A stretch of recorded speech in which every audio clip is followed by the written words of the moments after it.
Mark, now we move to six-man 1A Division One. Starting out, Booker takes on Whiteface and Borden County and Happy. And man, that's a couple of great ball games right there.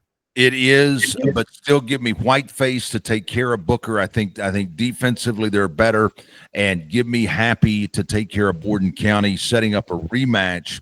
The fact that Happy's only loss this year was to Whiteface back early in the year. So I think we're going to see a rematch there in Region 1. In Region 2, you've got Newcastle taking on Westbrook and Water Valley and Knox City. Man, we see the power in District 6 with both Newcastle and Knox City advancing. Knox City, Water Valley, to me, I think this is one that goes the distance. You know, the Newcastle-Westbrook game, I mean, Newcastle took care of Spur last week, but I'm thinking about Westbrook in the 116-110 game against Robert Lee. Did Robert Lee expose Westbrook in some way? That's one that I think if I'm Westbrook's coaches coming off that, watching the film over the weekend and getting ready for Newcastle this week, that's one that I'm going to kind of look at, and with a fine-tooth comb and say, hey, what did we do wrong here to give up 110 points? And so to me, that Newcastle team, we've talked about them. Don't look at the record. They're better than 7-4. I think that's another one that's going to go the distance. I think Westbrook wins, but it sure would not surprise me if Newcastle took them out. Right.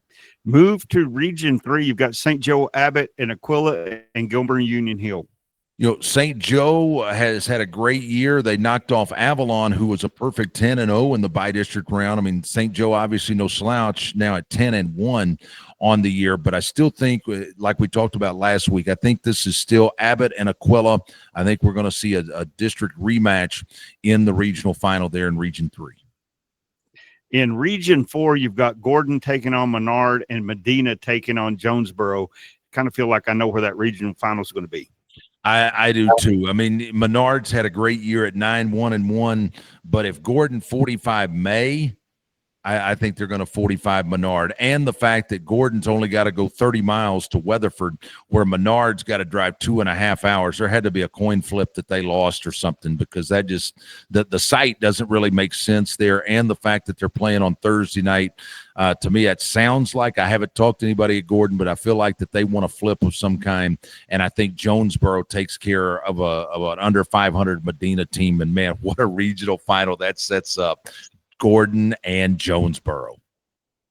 Now we move along to 1A Division 2. Starting in Region 1, you've got Follett taking on Sands and Klondike and Motley County.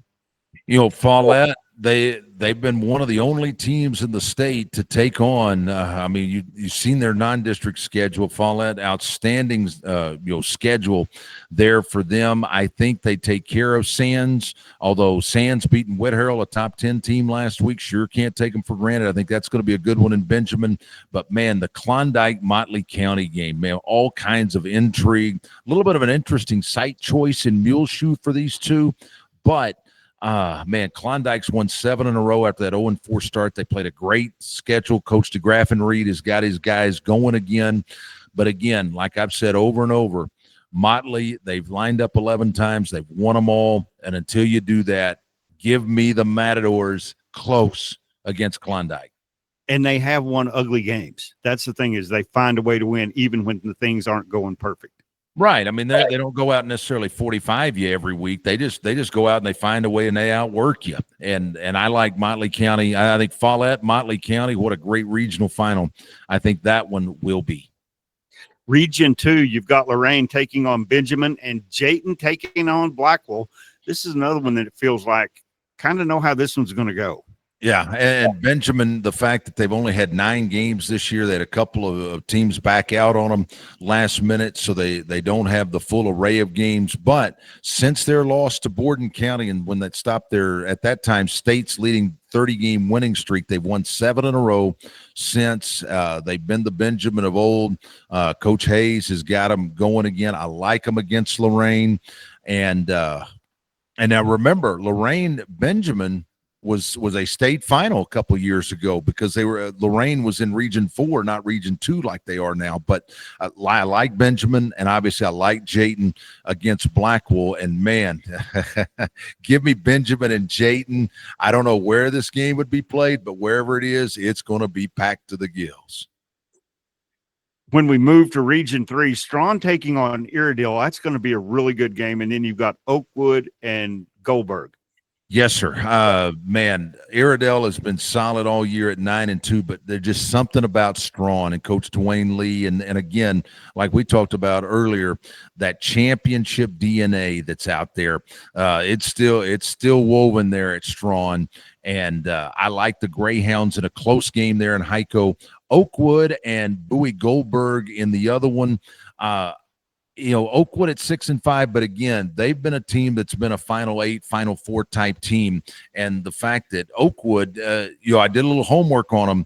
Their field, Stephen, is set up to play either 6 or 11 man. I mean, they have the turf down for 11, but they've got an inner darker turf for their 6-man games, so they can host either 6 or 11. And seeing some of their facilities online, it's impressive. I mean, they can host 11-man games, but that's not what we're talking about here. But I do think it's Oakwood and Strawn in Region 3.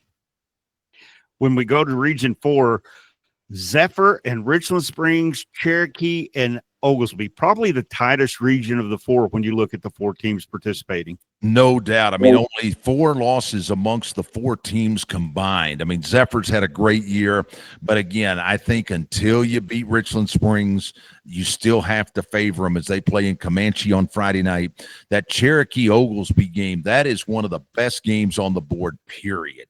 I think this is going to be a game that's going to be in the 60s.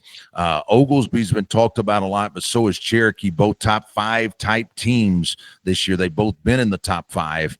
To me, I think it's going to be a rematch of an old district rivalry. Give me Richland Springs and Cherokee tight, beating Oglesby. Man, that'll set up a great regional final. Whichever one comes, I mean, any of those 4, it'll be a great regional final. But if you made me pick today, I'm going to say Richland Springs and Cherokee. Okay.